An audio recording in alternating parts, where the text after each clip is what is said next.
Capítulo 9. Como usar a força de vontade. Para começar a ficar rico de uma maneira científica, você não precisa aplicar sua força de vontade em nada que esteja fora de você mesmo. Você não tem direito de fazer isso de maneira nenhuma. É errado tentar influenciar outros homens e mulheres a fim de induzi-los a fazer o que você deseja. É totalmente errado coagir pessoas pelo poder mental, assim como é coagi-las pelo poder físico também. Pessoas compelidas pela força física a fazer coisas para você serão reduzidas em escravas. E induzi-las por meios mentais é exatamente a mesma coisa. A única diferença está nos métodos. Tomar as coisas das pessoas pela força física é roubo.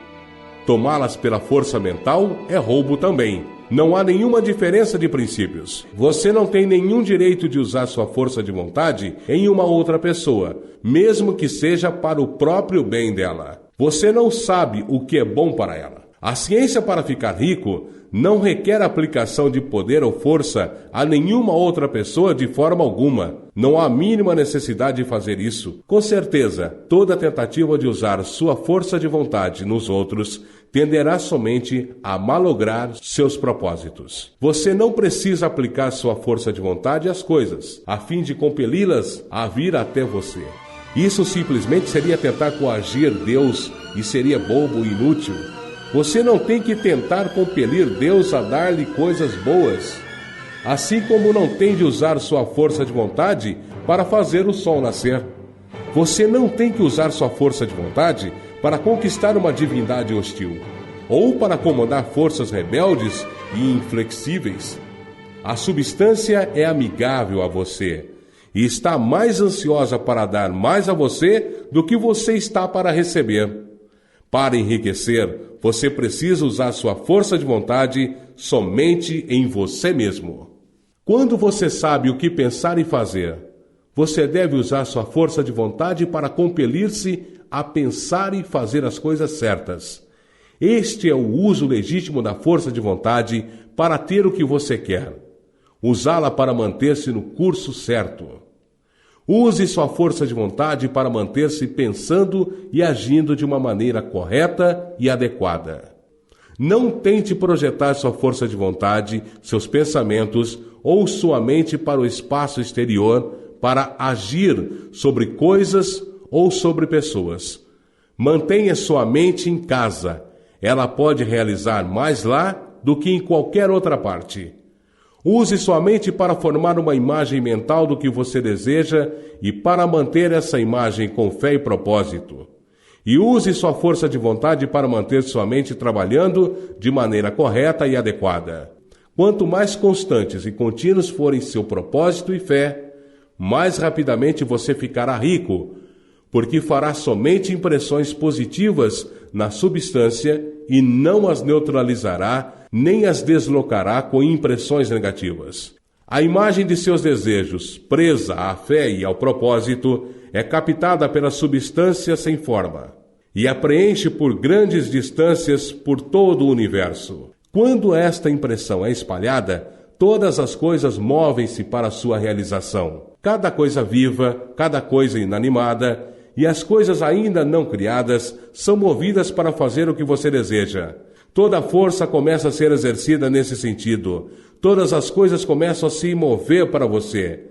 As mentes das pessoas em toda parte são influenciadas para fazer coisas necessárias a cumprir seus desejos, trabalhando para você inconscientemente. Mas você pode estragar tudo colocando uma impressão negativa na substância amorfa. Dúvida ou descrença certamente desencadeará um movimento contrário a você. Da mesma maneira que a fé e propósito devem começar um movimento em direção a você. É a falta de compreensão disto que faz a maioria das pessoas falharem. Cada hora ou momento que você perde atendendo-se às dúvidas e medos, cada hora que você gasta na preocupação, cada hora em que sua alma é tomada pela descrença, firma-se uma corrente contra você em todo o domínio da substância inteligente. Todas as promessas estão naqueles que acreditam, e tão somente neles. Já que acreditar é tão importante, cabe a você vigiar seus pensamentos, Como sua opinião será formada em grande parte por coisas que você observa e pensa, é importante que você vigie com cuidado onde vai colocar sua atenção. E aqui a vontade incide na prática, porque é por sua vontade que você determina em que coisas deve prestar atenção. Você não deve observar a pobreza. As coisas não se formam pensando-se em seus opostos. Não se pode alcançar a saúde estudando ou pensando na doença. A retidão não pode ser promovida estudando ou pensando em pecado. E ninguém enriquece estudando e pensando na pobreza. A medicina, como a ciência da doença, aumentou a doença. A religião, como a ciência do pecado, promoveu o pecado. E a economia, porque é um estudo da pobreza, encherá o mundo com a miséria e necessidade. Não fale sobre a pobreza, não investigue ou relacione-se com ela. Nunca se preocupe com suas causas. Você não tem nada com isso. O que diz respeito a você é a cura. Procure não perder seu tempo nas chamadas campanhas de caridade ou trabalhos de caridade. Na sua maioria, a caridade tende somente a perpetuar a miséria que tenta erradicar. Eu não digo que você deva ser desumano e cruel e se recuse a ouvir o grito da miséria. Mas você não deve tentar erradicar a pobreza com as formas convencionais. Coloque a pobreza longe de você e ponha tudo que lhe é pertinente longe de você e faça o melhor. Fique rico.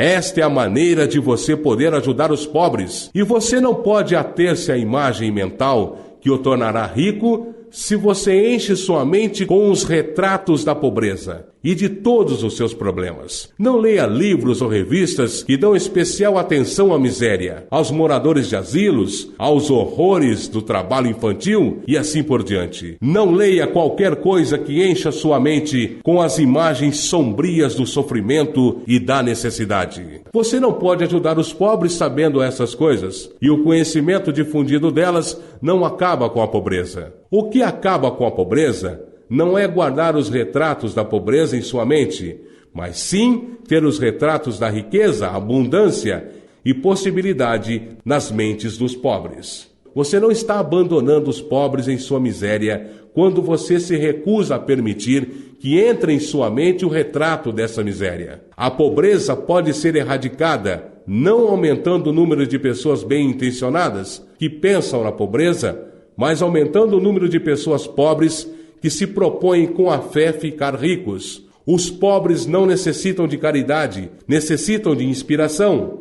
A caridade somente dá a eles o pão para mantê-los vivos em sua miséria, ou dá a eles o entretenimento para fazê-los esquecer disso por 1 ou 2 horas. Mas a inspiração pode fazer com que saiam de sua miséria. Se você quiser ajudar aos pobres, mostre-lhes como podem se tornar ricos. Prove ficando rico você mesmo. O único modo da pobreza ser banida para sempre do nosso planeta será tendo um grande e constante crescimento do número de pessoas praticando os ensinamentos desse livro. As pessoas devem ser ensinadas a tornarem-se ricas pela criação, não pela competição. Toda pessoa que enriquece pela competição derruba a escada pela qual subiu e derruba os outros, mas cada pessoa que fica rica pela criação abre caminho para que milhares a sigam e as inspira a fazer o mesmo. Você não está sendo duro de coração ou tendo má vontade quando você se recusa a ter piedade da pobreza. Ver a pobreza, ler sobre a pobreza, pensar e falar sobre ela ou escutar aqueles que falam sobre ela, use sua força de vontade para manter sua mente fora do assunto da pobreza e para mantê-la com fé e propósito na imagem do que você deseja